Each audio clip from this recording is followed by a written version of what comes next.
Just rolling? Okay. Alright, so how are you doing? Fine. Doing good? A little hot in here? A little warm. A little warm? A little warm. Not used to it? Not used to it. Don't like it. Alright, so why did you join the Marines and how? It was 3-4 of us got together right out of high school, and we just wanted to join the Marines. So- I had relatives that had joined the Marines, that were in the Marines, and you got to join the best. So that was the main reason? Main reason is either that or you're probably going to get drafted, and didn't want to get drafted. Gotcha. So how did you end up on the Curtis? From boot camp, went to Camp Pendleton, where I was there for probably only a month, and then one day I got orders to go to MCRD to a C school. And while I was there, I was on a movie platoon and a drill team. And then all at once, during that period of time, so they called me in for an interview. So a couple of civilians in suits, and that had no idea who they were or what they were doing, just asking me different questions. And during that period of time, they asked me for references back where I was from. So I gave them the reference of our family priest, a neighbor on the farm, and a good friend of my folks in town.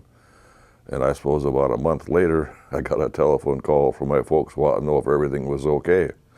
And I said, yeah. I said, why? And they said, well, the neighbors came over one morning about 8:30 and never even knocked on the door, just burst right into the house and asked if I was okay. And they said, why? And they said, well, the FBI and the Naval Intelligence was up there that morning asking questions about me. Then all at once I just received orders to go aboard the Curtis. Wasn't told why or nothing. That was my next duty, so you did what you were told. So there were civilians at first? Or was it FBI that was asking you? That interviewed me? I have no idea. They were dressed in suits is all, and they didn't say, they just, and I don't remember what questions they asked or anything at all. That's 55 years ago. Oh yeah. So what was the life like on the Curtis? Like friends-wise? Warm. Warm? While we were over there, yeah. No, I enjoyed the Curtis. I had the guys that I was with, probably 3 different batches of guys that came and went, and that was good. I mean, only had to walk a little ways and you were to the head, a little ways away you were to chow, and it was good. I enjoyed it. I was on there for a year and a half. So who were your friends and what did you do for fun? I had one particular good friend who I went through boot camp with, and up at Pendleton, and through the drill team and all that. George Kelly was his name. We got out of the service. We joined the same day and got out the same day, but he was from Ohio. When we got discharged, we took the bus together as far as Omaha, Nebraska, and he went east and I went to Great Lakes. He was out of the service for a number of years. And then he got back in again and worked his way all the way up to captain, and he was a Vietnamese prisoner interrogator in Vietnam. He passed away. He's the one that found most of us guys on the Curtis for these reunions. He'd never been married, real computer-wise, and did a lot of computer work, and found most of us. He passed away about three years ago, exposed to Agent Orange in Vietnam, and he was cancer from top of his head to his toes, bone cancer and everything else. He probably took about 50 pills a day, experimental drugs through the VA. He stayed fairly healthy until about 3 weeks, and then he was done. Morgeau here, McKenzie, most of the guys that are here now were aboard when I was aboard at one time or other. Some came on with me, some came on probably in the middle of my tour there. Yeah. So what was one interesting or fun thing that you guys did at the Curtis? Well, they had a room where we could go, had a bunch of mats where you could wrestle, play a little cards, played a lot of cards, pinochle and different things. That we did probably down in our bunk area. But there was one room where they had mats on and you'd just fool around. So, Otherwise, there wasn't a lot to do. no. Is there one funny memory that you have? I'm sure there's a lot, but Probably not. no? No, I probably don't want to mention it. Is there one that's not as bad? While on liberty or while aboard ship? Both. Well, there was a couple of us went out on liberty from the Curtis in San Francisco, 3 of us, and we bought probably a half pint or a pint each, and we went to a movie, sad movie, and I don't remember what the name of it was, but we weren't feeling sad, so they asked us in a real, well, not so nice way to leave.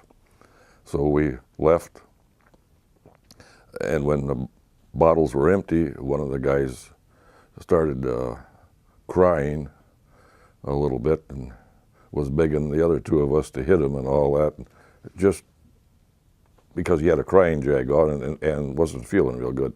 Well, anyway, we caught what they called a jitney, like a big limousine, to get us back to the ship. And on the way back, he got sick. And of course, it was in December or January, and had these long winter coats on with the big lapels. And we just pulled the lapels up over his nose, and he proceeded to get real sick. But the officer of the day, officer of the deck, was a young ensign, and let us get him aboard. We practically carried him aboard, and we got him down, just threw him in the shower with his clothes on, and washed him off. Next morning, he was in his bunk. One of the fun things we did. Out of the many. Out of many. Okay, so other than the bomb, what was the most intense moment on the Curtis for you? I guess just standing watch, where I stood most of my watch while aboard ship. There was a place called the Pyro Locker. That was the name that we had for it. If that was the official name of it, I don't know. And you were told not to stand within 2 feet of the door. It was in the middle of the ship, and we stood on the deck outside and was told not to stand within 2 feet of the door. If you stood 3 feet away, you fell over the side. And I guess that bothered me, but was never told what was in it, except you guessed that it was something to do with the reactors, with the bombs and stuff. It had I remember one time I was there and they opened it and it was like a thick vault door. And that was where I, aboard the ship. Other than that, when I spent a couple of times out on barges where the bomb was. One time there was about 7, 8 of us got on an old plane where we sat on each side with the planks with the little dish in it. You sat in there and they flew us to another island. And we came back on a barge with a bomb, and there was other things like that. But aboard the ship, I think that Pyro Locker thing was, you stood there for 4 hours at a time, twice a day. Just watching it.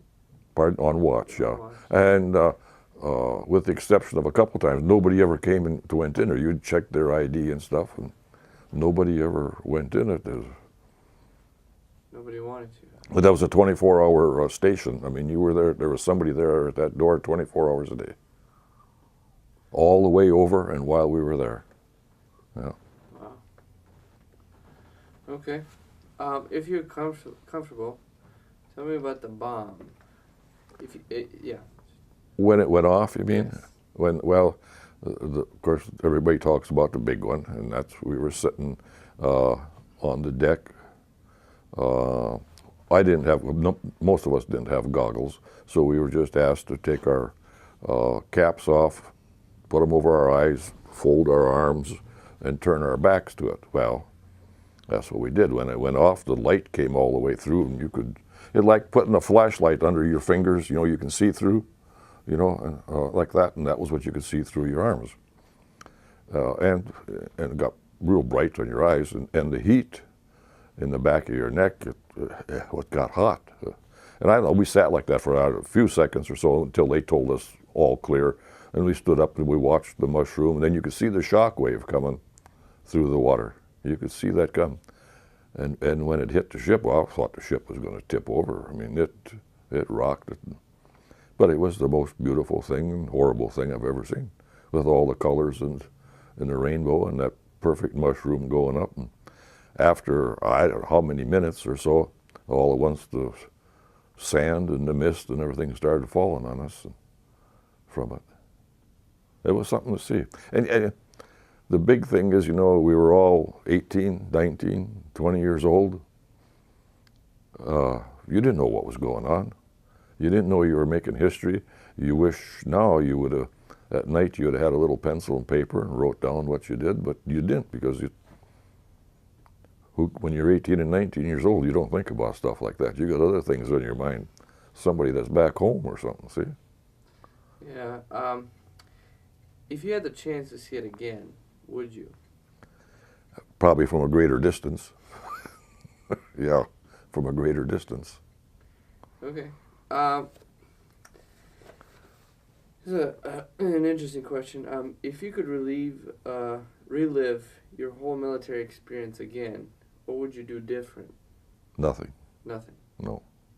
Okay. It was good duty. It was a lot better. The Korean War was on at that time for approximately 6 or 7 months while I was in. A lot better than being over there. Yes. I agree. So, what was your life like after Curtis? When I got out of the service? Yeah. My girlfriend, in the meantime, in the last month or two before I got out, got married. For about 2 weeks is all. Today she's my wife. I've been married for 51 and a half years to her. We didn't get married for about 3 years or so. I got a job right away because you didn't have any money.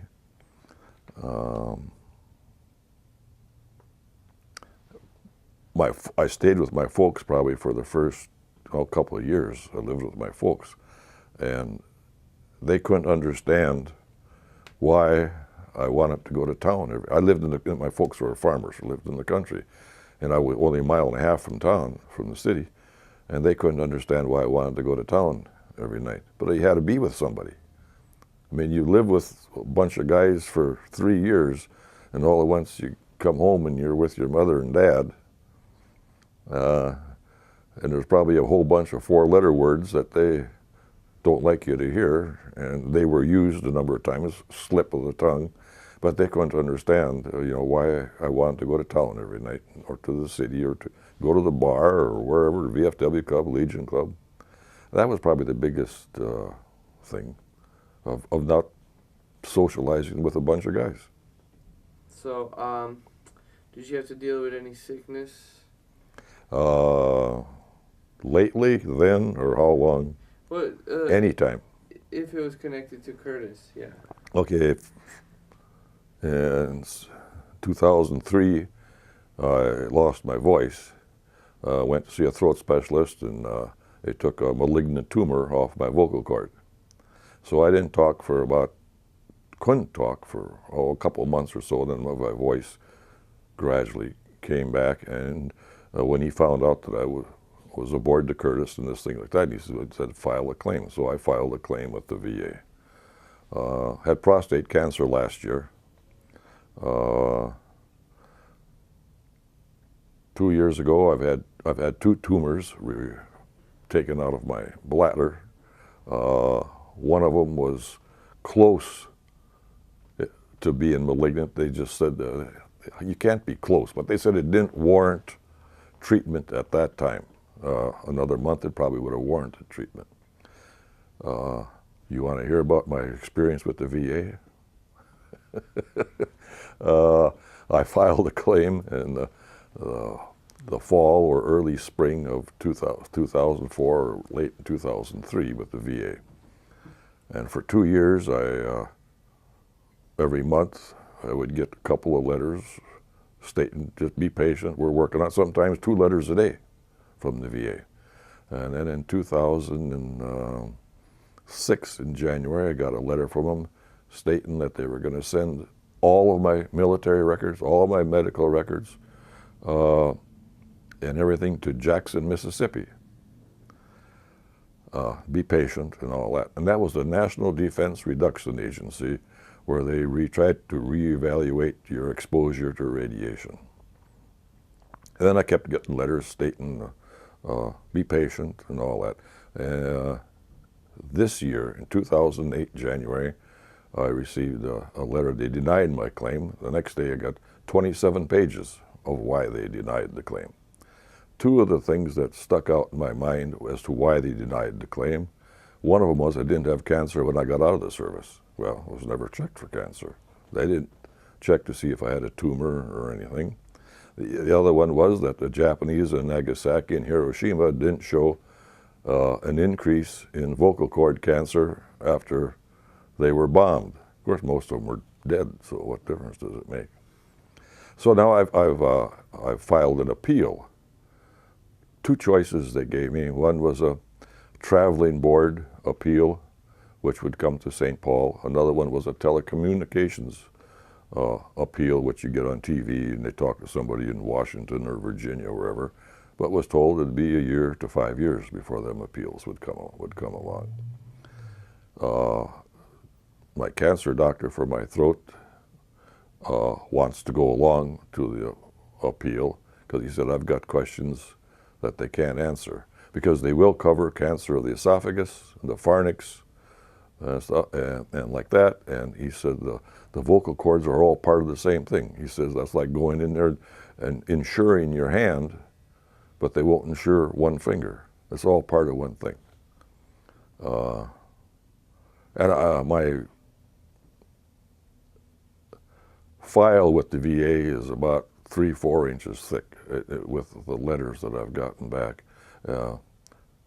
Most of it is because of the radiation thing is what they won't accept. But just wait and see. Oh, that sounds terrible. And most of the guys I've talked to, here now there's only one other guy that I've talked to that has had his record sent to Jackson, Mississippi. I don't know. Why do you think that is? Yeah, I don't know. You just don't. Don't know. So, with I mean, what do you think? Do you think? Because apparently a lot of people are getting sick. You know, they have tumors and stuff. Do you think that's something that VA wants to hide, apparently, or is it because of secrecy, or? I think, well, I think it's because they don't want to admit it, that we were all exposed to that much radiation. And they're guessing. I wore a badge, and one of the papers that comes out, it said the badge said this much. In the next line, it says that badge was unreliable. So they're going to estimate as to how much radiation you were exposed to. Okay, how do you make an estimate? A reliable or an accurate estimate. And there is a statement made there, if there's a chance of any kind that your cancer was caused by radiation, the swing goes in favor of the veteran. And that's stated. But they keep putting you off, and once you die and your wife forgets about it. How does that make you feel as a Marine, as an ex-Marine serving? How does that? There are no ex-Marines. No, we're all still Marines. No, I mean. No, I know. You know what I mean. Ex-serviceman. Yes. Okay. How does that make you feel? Well, not very good now, because I thought, you know, if there was something wrong and you had documentation that you were there, you were entitled to it. There's just few you're getting shafted. And considering that, you would still do the same thing? Oh, I think so. Because of the bomb. I mean, there's something, ain't many people have seen that. So I had my name on one of them, and most of the guys wrote their name on them when you were walking around these things on duty. You took your pencil out and you wrote your name on it. So, how do you perceive the bomb? I mean, what do you think it did in your mind? Oh, I think it stopped the war. I think it stopped one from happening, because at that time it was the big thing with Russia, you know. And during that period of time is when they made the nuclear agreement, you know, to do away with their testing. See, I was on Operation Castle in Wigwam, and I think Operation Red Wing was the next one, the last one, as far as setting off. Then they cleaned everything up over there, and that's when they ceased their big testing in a way. So that was the biggest bomb, biggest hydrogen bomb. Yeah, on Operation Castle, yes, yeah. So did you guys know that you had something big? Not that big. It was twice as strong as what it was going to be. Was what they had estimated. It made a hole. They didn't have the instruments to measure the depth of the hole that it made. It blew the island away. The miscalculation, and that it states right in there too. The scientists made a miscalculation.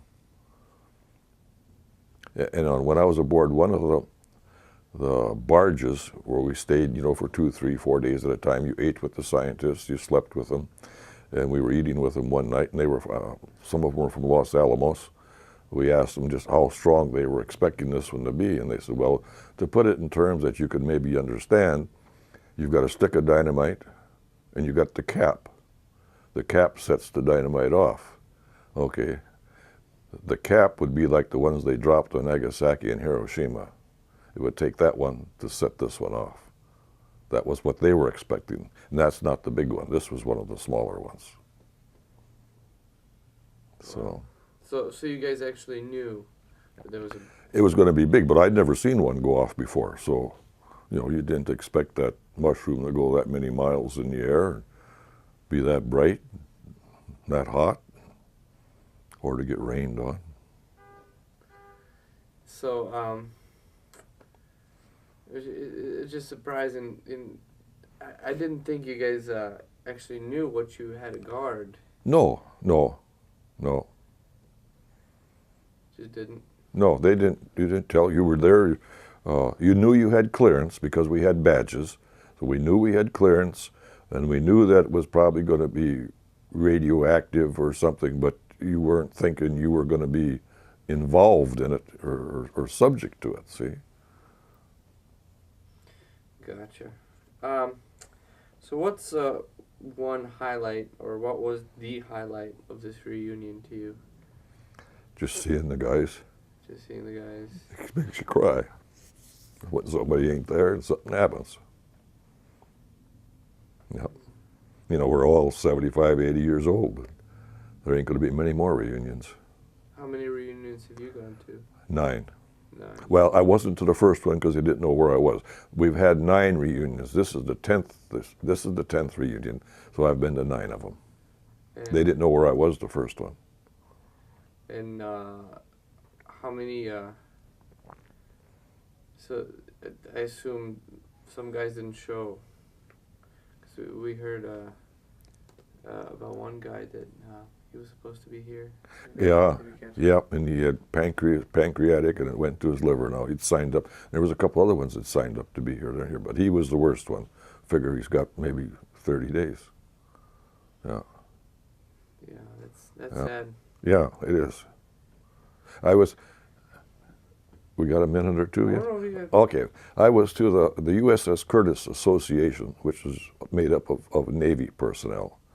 Had a reunion a year ago today, or a month ago today, in Branson, Missouri.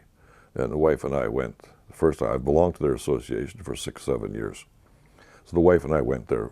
We drove somewhat 700 miles, beside the point.